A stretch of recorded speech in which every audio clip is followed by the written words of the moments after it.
Hello again, my dear students. Now, this is the third and the final part of our second chapter titled by Mass Action Law. Let me first start with scanning what we have already learned in the first two chapters, and then we can proceed in our final part of this lecture.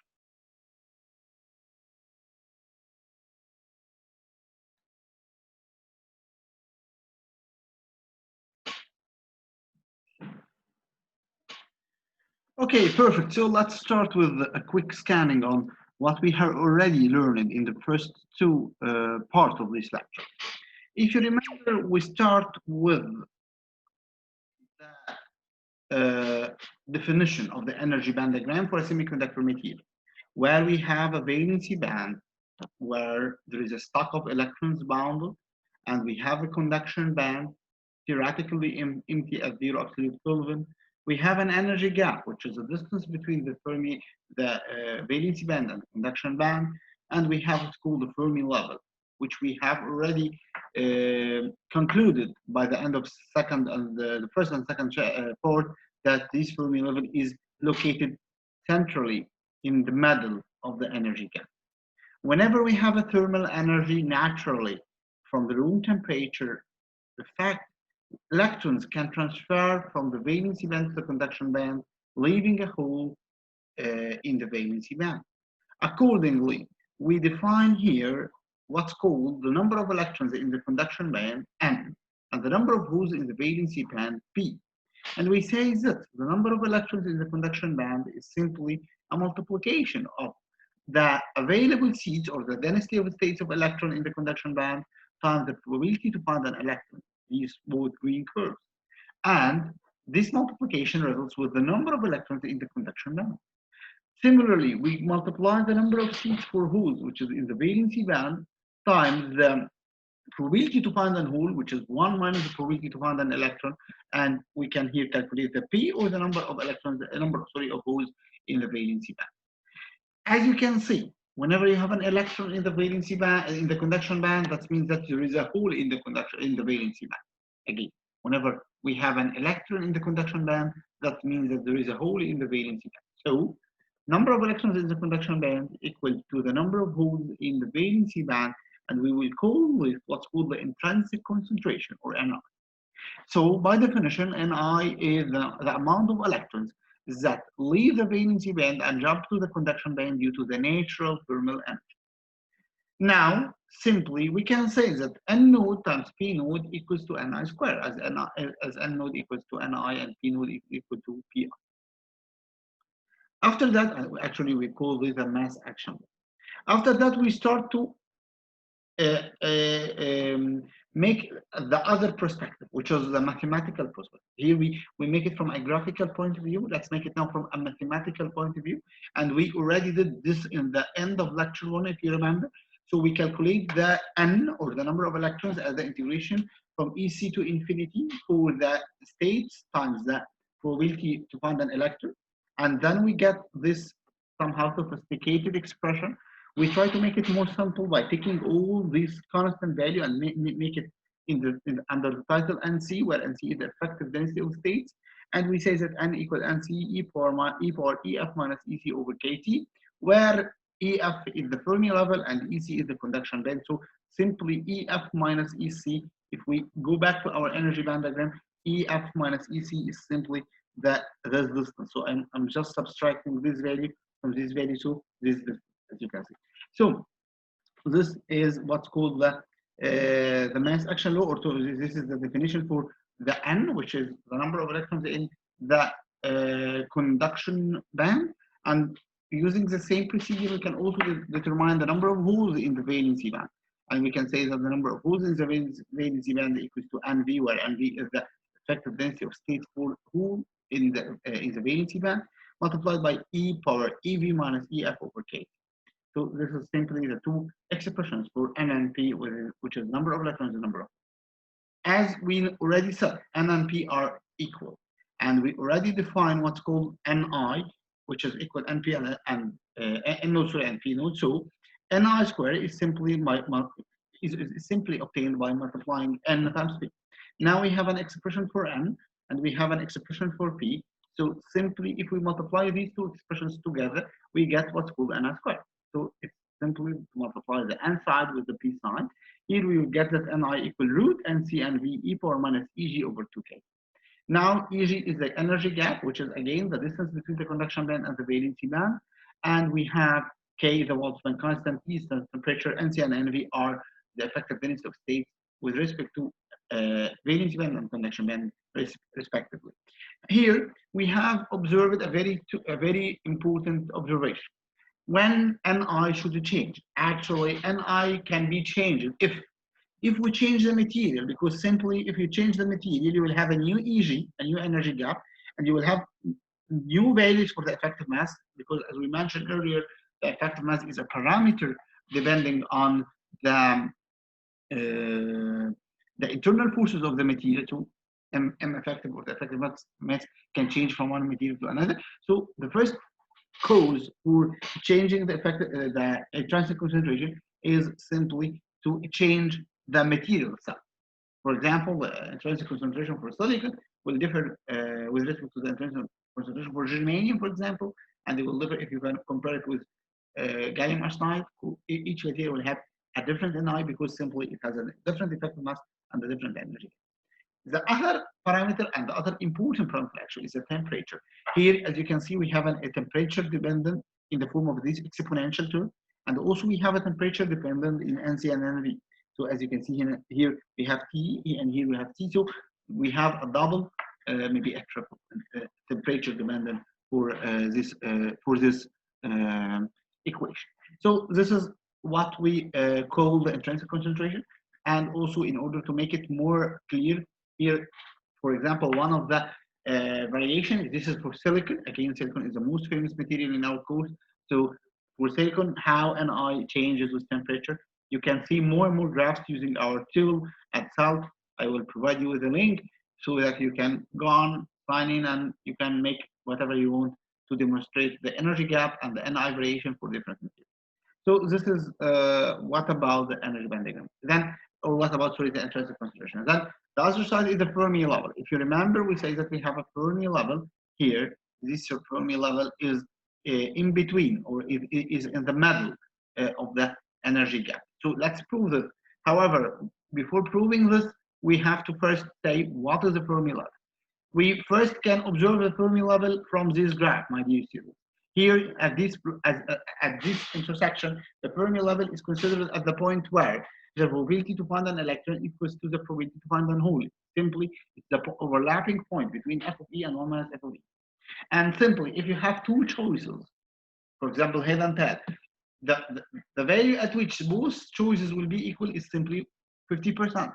So by definition, the Fermi level is the level at which there is a probability to find an electron equal to the probability to find a hole equals to 50%. This is one mathematical derivation. So in order to make it more and more clear, we can make it like that. We can say, okay, then we are now interested to find exactly where the Fermi level is located. In order to make it, we have a very good information to start with, which is that the number of electrons in the conduction band equal to the number of holes in the valency band. We have already, my dear students, we have already found an expression for N, and we have already found an expression for P. And theoretically speaking, N should equal to P. So what we can simply make is that we can just equalize these two equations together. This is the N side, and this is the P side. And by equalizing these two conditions and getting EF in one side and the other term in the other side, I think we already did it twice. First one, I make some mathematical mistake, and then I corrected in part number 2. So by making this, we can reach this expression, as you can see, that EF equals to EC plus EV over 2. Let's first start to understand this term. EV plus EC over 2. So this is simply the average between these two values, which is something in between. So this is simply a central line in the middle of the energy gap, which is EC plus EV over 2, plus KT over 2 ln NC over NV. So here we can say that the Fermi level is located in the middle of the energy gap. However, there is still some shifting with respect to the metal. This shifting is equal to KT over 2 ln NC over energy. However, my dear students, what I already mentioned before, that this right-hand term, KT over 2 ln NC over NV, if you determine the at room temperature for a silicon, for example, you will find that this is actually a very, very small value with respect to this value.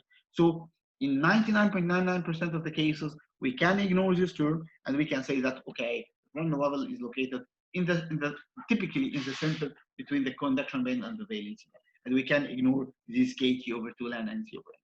So this is simply what we have done in the first part.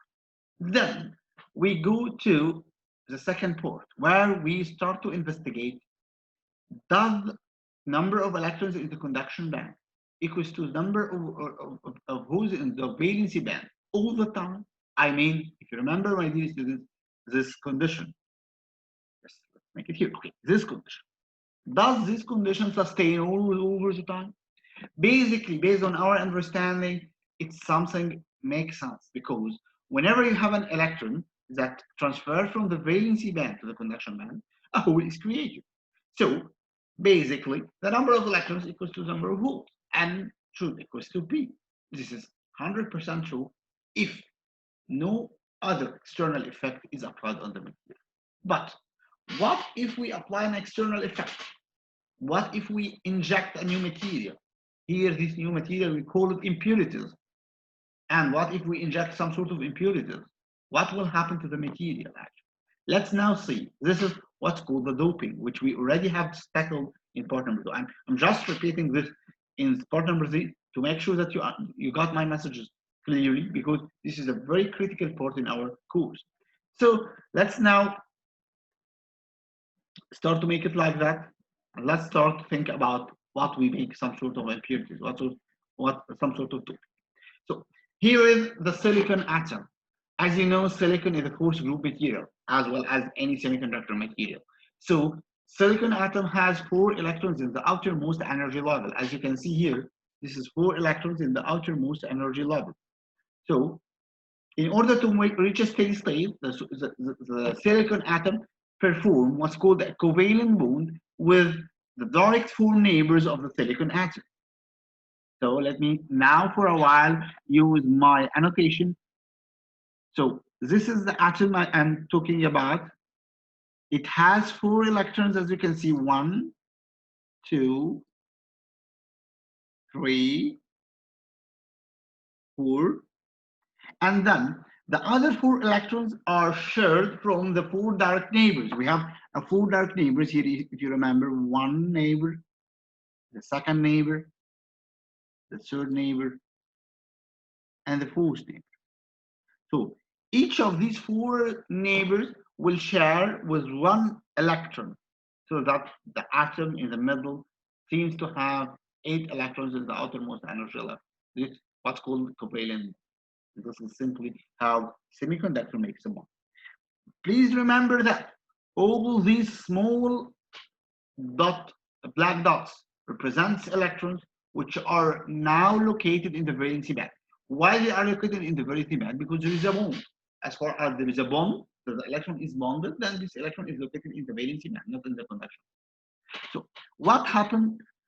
What happened if, my dear students, if I kick out one of these materials, one of these atoms outside the material? So I perform a huge amount of force so that one of these atoms is kicked outside the material. And I replace this atom with a new atom. The new atom does not belong to the silicon family. It belongs to a new material, which is, for example, a 5th group material. What we mean by a 5th group material, my dear student, is that this material has 5 electrons in the outermost energy level, which is the valency level. So what if I replace this atom, for example, with a new atom with a new material? Then what happens is as follows. This new atom will have 5 electrons. 4 out of these 5 will not face any problem because they will make a normal covalent bond like this covalent bond made by the silicon structure on the right hand side.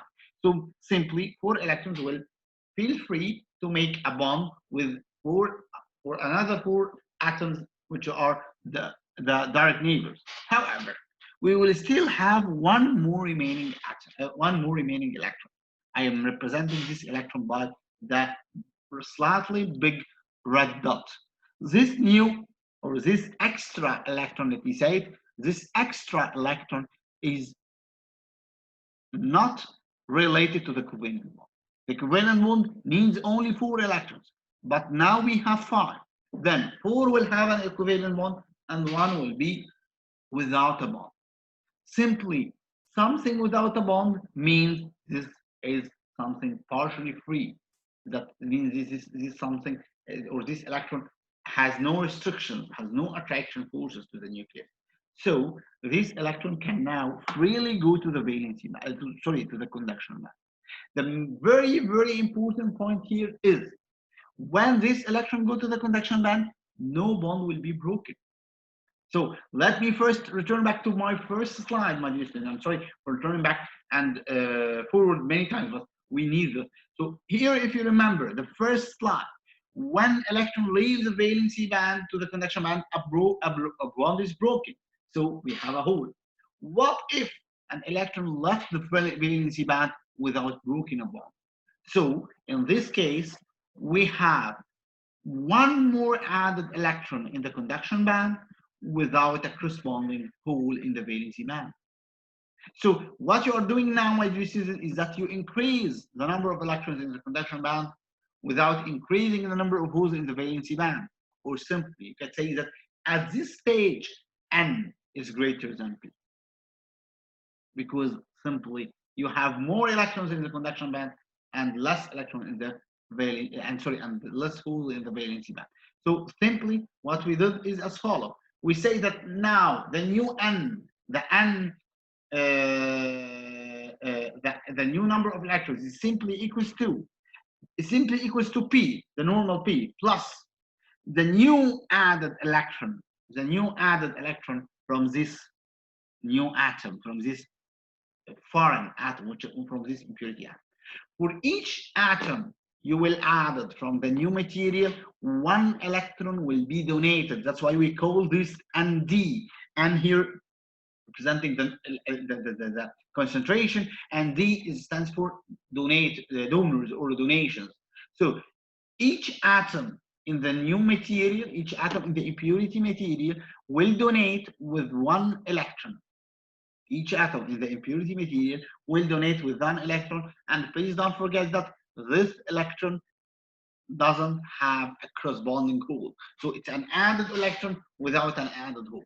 That's why N is now greater than P. So simply, what if this N, D plus, is much greater than P? Then you can simply say that N is equal to ND. Very simple. And here we also describe the sign plus, the plus sign, because as I mentioned earlier in my part 2, that not all the injected atoms will be integrated inside the material. What you are seeking is the new atom should kick out the old silicon atom and replace it in her place. Not all the new atoms will be able to do this task. So, for example, I can say that I have inject 100% of the new material, but only 90% succeeded in kicking out the old silicon atom and replace it. So now the ionization rate, or what's called this plus, we are insert this. So the ionization rate here is 90%. But in most of our cases, we will consider that all atoms are ionized. So Md plus is simply equals to Nd. So this is very important definition, my dear student. And let me now go to my whiteboard again in order to resolve the example we have already solved in part number 2, just to make sure that you got the point clearly, because again, this is a very, very, very important example. Okay, now I will stop sharing my screen for a while and I'll start demonstrating that. The example, this is actually the second time to solve this example because this is an important example for me. So, for example, let's start with the silicon atom. So we have a silicon atom. For the silicon atom, we have Ni, which is the intrinsic concentration equals to 10 power 10 centimeter per minus 3. This is a constant, this is a given. Then, what I mean I here, my dear students, I represents what's called an intrinsic. The word intrinsic here means a pure material without any additions. So this is just a pure silicon.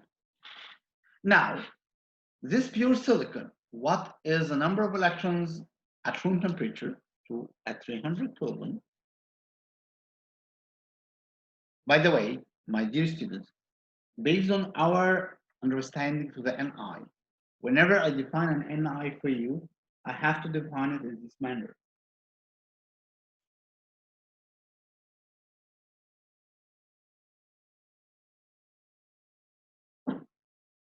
What I made here is that I say that Ni for silicon at 300 Kelvin is equals to 10 per 10. Why? Because as we already studied, this Ni is a function in material and temperature. So simply, for a given Ni, I have to define the material corresponding to this Ni and the temperature associated to this Ni. Because, for example, if this 300 Kelvin turns to be 350, then we will have a new Ni. So at room temperature at 300 Kelvin, N node, which is the number of electrons, will be equal to P node, which is the number of holes, which is equal to 10 power 10 centimeter per minute. Very simple.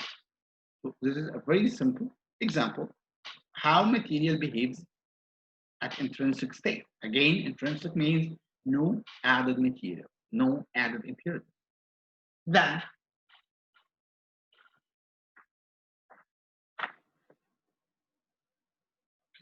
the next question will be what if we add a new material? We add a fifth group material. This fifth group material, we add a value called Nd, which is, for example, 10 power 17 centimeter per minus 3. So each atom of this 10 power 17 will donate with 1 electron. Each atom will donate with 1 electron. And here I will assume a full ionization. I will assume that Nd plus equals to Nd, a full ionization, that all the 10 power 17 are integrated in the material. So now the new number of electrons N is simply equals to, I already have 10 power 10. These are the intrinsic value. I already have by default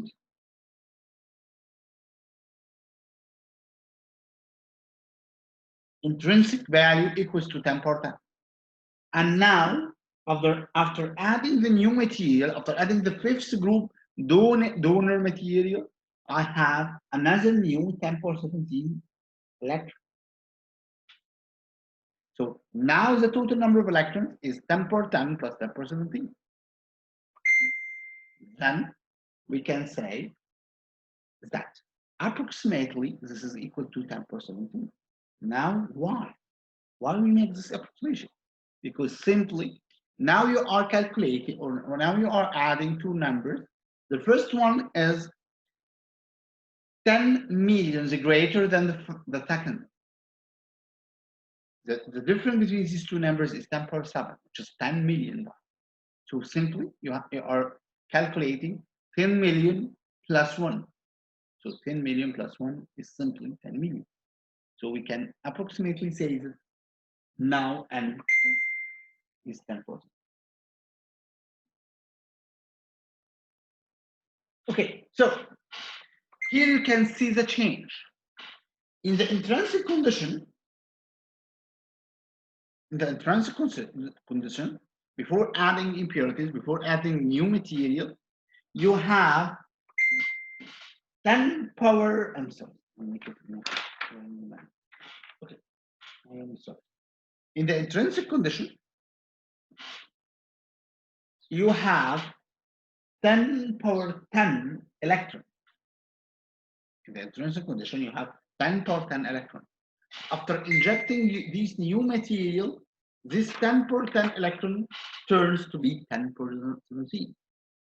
So simply, by doping, you increase the number of electrons 10 million times. 10 million times. Okay, perfect. Then, the main and the very important question, what about who? Here we have to return back to what's called the mass action law. We know that N times P equals to Ni squared. So the P equals to Ni squared over N. Ni is equal to 10 power 10, if you remember. So it's 10 power 10 squared over 10 power 17, which is simply 10 power 3. So as you imagine here, you have more electron injected to the material because now the number of electrons N is equal to 10 power 7. This is N.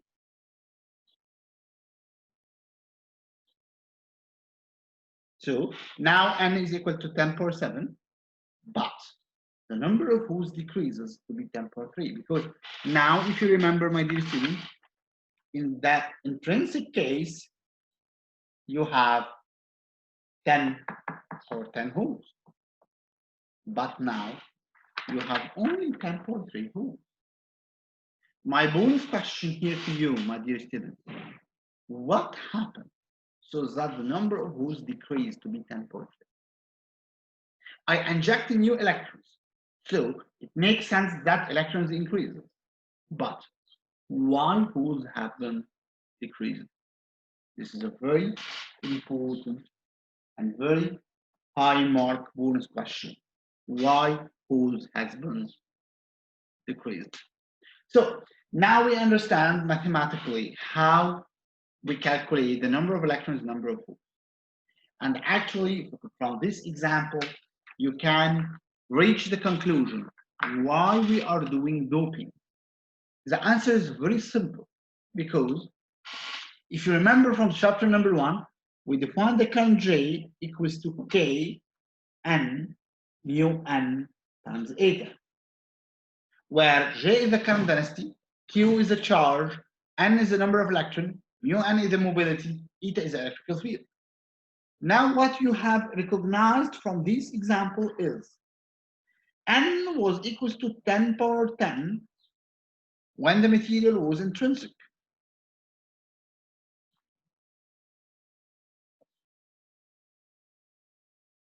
When you increase the number of when you increase the number or not you increase, when you make a doping, then what happens is that this N jumps to be 10 power 17. This is due to doping, and we will call this, my dear student, N-type doping. Why it's an N-type doping? Because simply you add electrons, you add negative charge. So as you can see here, that current density is directly proportional to N. So by this doping effect, you just directly increase the current, which is very simple. Current is rate of a change of charge. So you have a charge, and this charge is somehow movable. The current will increase if the number of charge increase, or the velocity they are moving with, which is d by dt, increase. So now you are increasing the number of carriers. Now you are increasing the number of electrons. So simply you are increasing the total current. So this may answer the question why we are performing doping for semiconductor material. This is simply to increase the injected current flowing in the semiconductor material. Or in other words, we can say that to increase the conductivity. Because if you remember this term called sigma, which is Q and mu n.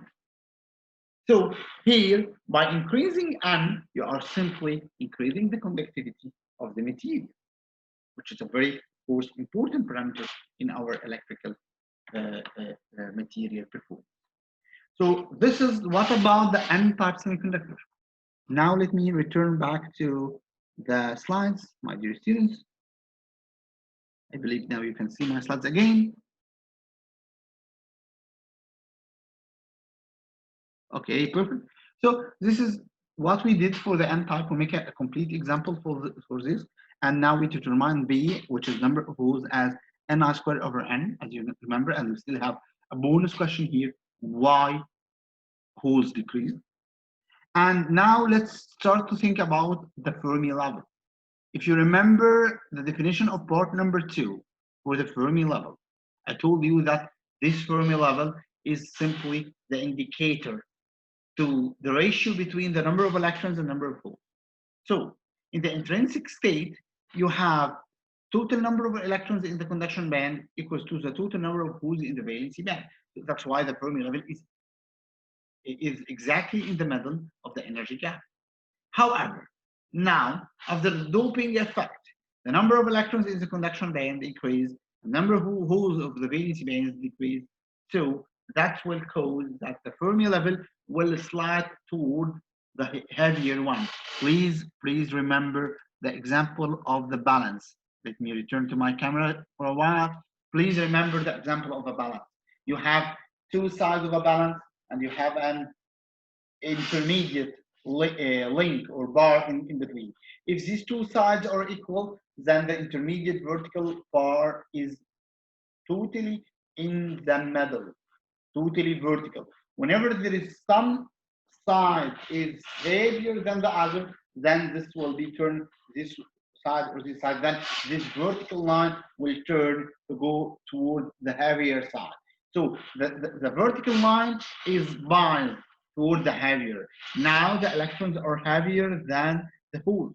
So simply what will happen is that the Fermi level will move toward the electron side. So this Fermi level will slightly shift upward to be closer to the conduction band rather than the valency band. So let's see here mathematically what will happen. So now the new n, this is the expression for n if you remember, my dear students. So the new n will be equals to nd. This is simply the approximation we did. So nd equal nc e power minus ef minus ec over kt. From this equation, you can simply determine the position or the distance ec minus ef. So ec minus ef is the distance between the Fermi level and the conduction level. So simply this is kt ln nc over nd, and you can see it here in this graph that the Fermi level goes upward and it is not somehow closer to the conduction band rather than the valency band. So we can make it in this manner, my dear students. If you remember, we did this graphical representation for the intrinsic case, where the Fermi level, let me now use my pointer again. So where the Fermi level was in the middle of the energy gap. Now the Fermi level shifted upward. So we have more and more probability for an electron in the conduction band and less probability of holes for the valency band. Again, the number of seats is remaining the same. What you are changing here is the probability. Seats are identical. Seats will not change. What will change is the probability. So as you can see now, more electrons in the conduction band and less holes in the valency band. This is very simple. Okay, so this is the first type where we are dealing with an n-type doping. What is the other case? What is the second case? If you remember, in the case of the n-type, we kick out this atom and we replace it with what we call a fifth group material. So this fifth group material has 5 electrons, 4 will enter a covalent bond and 1 extra electron. Okay, so now what if?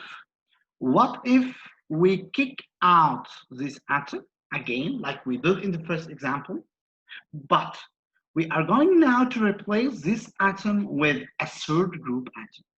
What I mean by a third group is simply this atom has 3 electrons in the outermost energy level. So now this green atom has 3 electrons. The 3 electrons will make a 3 covalent bond with 3 direct neighbors. However, there will be still a missing bond between these 2 atoms. So missing or a broken bond is simply a hole. Accordingly, here in this example, you increase the number of holes without increasing the number of electrons. So simply, what we have did now is that P becomes greater than N in this example. So this happens by decreasing or by injecting a third group material. So in order to make this extrinsic semiconductor, which is against intrinsic, so intrinsic is a pure, if extrinsic is with doping, it can be an n-type doping as we did with the fifth group, or it can be an p-type doping as we did with the third group. So in this case, we will have P greater than N. P will be equals to N plus the new added material. We call here A as an acceptor because it accepts one hole or it accepts a gap. In the first example, we donate by 1 electron. Here we accept 1 hole, and then P can be simply equals to N A, or N equals N squared over P. So let's now return back to our whiteboard and let's do another example. Again, let me stop sharing, okay? And let me now do this manner. If you remember, we start with the example with silicon. And we say that silicon has 10 per 10 electron Ni. So at intrinsic state, Np is equal to P equals 10 per 10. Then we say, what if we add a fifth group material? This Nd donor is equal to 10 per 17. So the new number of electrons equal 10 per 10 plus 10 per 17, which is simply equal to 10 per 17, and then O is equal to Ni squared over N, which is 10 per 3. Now let's do the third case. What if I add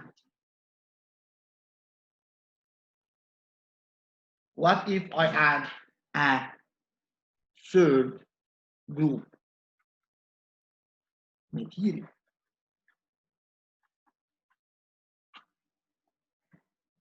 Now Na equal, for example, 10 power 15 centimeter per minus 3. So I have a pure silicon, I start again from scratch, silicon. Then I inject this third group material with a concentration 10 power 15. What will happen? Now, the new number of holes is equals to 10 power 15 plus the old 10 power 10. This is the intrinsic port, and this is the added port. 10 power 15 plus 10 power 10. Again, you are calculating two numbers, or you are adding two numbers. The difference between them is 10 power 5, which is 100,000 times. So you are calculating, or you are adding 100,000 plus 1, which is simply 100,000. So P can be approximately equal to 10 power 15 centimeter per minus 3. So, okay. So now, in order to calculate N will be equals to Ni squared over P. So N equals to 10 power 10 whole square over 10 power 15, which is equals to 10 power 5 centimeters per minus 3. Again, the same question. Again, now it makes sense that you increase the number of holes. This is very nice. However, why electrons has been decreased? Why electrons has been decreased from the 10 power 10 value, the 10 power 10 value here, which is the intrinsic value, and now it becomes 10 power 5. Why this happens? This is again the same bonus question. So now you increase the number of holes. That's true. May someone ask me a very important question here is, what is the contribution of the number of holes? You define the current for us as J equal Q N mu N times eta. This relation doesn't include P. Yes, that's true. However, this is simply because this is half of the current. This is what we call Jn, or the current due to electron. But in general, J equals Q N mu N eta plus Q P mu P eta. This is the general relation or the general definition of current. If current can be due to electrons or can be due to holes. So this is the electron part, and this is the whole part. So again, now you increase P, so you increase J. So again, J proportional to N and J proportional to P. So you increase P, then J also increase, but due to the whole part, not the electron part. So simply, now we understand why we are doing doping. We are doing doping either to increase the electron count or the electron number in the conduction band, or to increase the holes in the valency band. If we would like to increase the electron in the conduction band, we will call this N-type doping. If we would like to increase the hole in the valency band, we will call this a P-type doping. So let's now continue. Let's now share again my screen.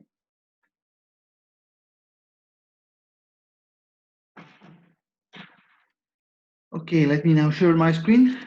Okay, now I believe you can see now my PowerPoint again, and let me again open my laser pointer. Okay, so again, we now can expect the new position of the Fermi level. The new position of the Fermi level is located closer to the valency band rather than the conduction band. Again, the same derivation, P equals NV e power minus EF minus EV over KT. So you can reach this relation. This relation describes the distance between EF and the EV, which is equals KT ln NV over NA. And then you can see this graphical representation. Now Fermi level goes downward, so the probability to find an holes increase, the probability to find an electron decrease, and then you have more holes and less electrons. This is the P-type case. So now this is simply what we have done for the doping lecture. As a sum up, this is the overall view. Let's start with the extreme left, where the Fermi level is in the center. By the way, we call this EFI, or the Fermi level at intrinsic. For the Fermi level at intrinsic, we have number of electrons in the conduction band equal to the number of holes in the valency band. Very simple. If we did what's called an N-type doping, so the Fermi level starts to go closer to the conduction band because the number of electrons in the conduction band is greater than the number of holes in the valency band. And if you make a P-type doping, then the Fermi level will goes towards the valency band because the number of holes in the valency band is greater than the number of electrons in the conduction band. That's why we call here this is EFN, or the Fermi level when we make an N-type, and this is EFP, or the Fermi level when we make a P-type doping, and this is EFI. As a sum up, my dear students, we have to recognize this important relation. This relation gives us the distance between EF and the EV when a p-type doping is applied, which is simply, my dear students, this distance, EF minus EV. So you can calculate it here. And also with the same manner, you can also use this, yes, yeah, this relation to calculate the distance EC minus EF, which is this distance. So you can calculate it from this relation. It's very simple. What we did is simply we use the standard N relation, which will be given for you, and we equalize this relation to ND, which is the doping concentration, and then we extract this term EC minus EF. So in the exams, I don't need to give you this relation. I will just give you this first relation, this prime relation, which is N equals NC e power EF minus EV over KT. And then, based on your information, you know that if I did an N-type doping, then I will replace this N small by ND, and then by very simple mathematics, you can reach this relation. The same here when we are talking about a P-type. So I will give you this principal relation for the P. And you know that for an acceptor case, you will replace P by an A, and then you can make this simple relation. So this is very simple and very direct. We will going to solve a lot of problems either in the tutorial or maybe in the extra sessions to understand more and more these concepts, because this is actually a very important concept for the semiconductor material and later on for the devices. Now you can access different tools. As I mentioned earlier, we have our cell tools where we can investigate different structures and different materials and energy gaps and intrinsic concentrations. Also, we can use the App Store and the Android stores in order to make more and more investigations in this manner. Here's some links for that. Finally, thank you very much for your understanding and for your concentration. And see you in the next chapter, chapter 3, where we are going to take some talk about some interesting phenomena, which is called a degenerate and a non-degenerate semiconductor materials. Maybe this will be our third and final chapter in the materials, and later on we will transfer to talk about devices rather than material. So, my dear student, thank you very much. Thank you for joining us for these 3 continuous parts of lecture number 2, dealing with the mass action law and doping as an extrinsic, either the N-type or a P-type doping. Thank you very much, and see you in the next chapter.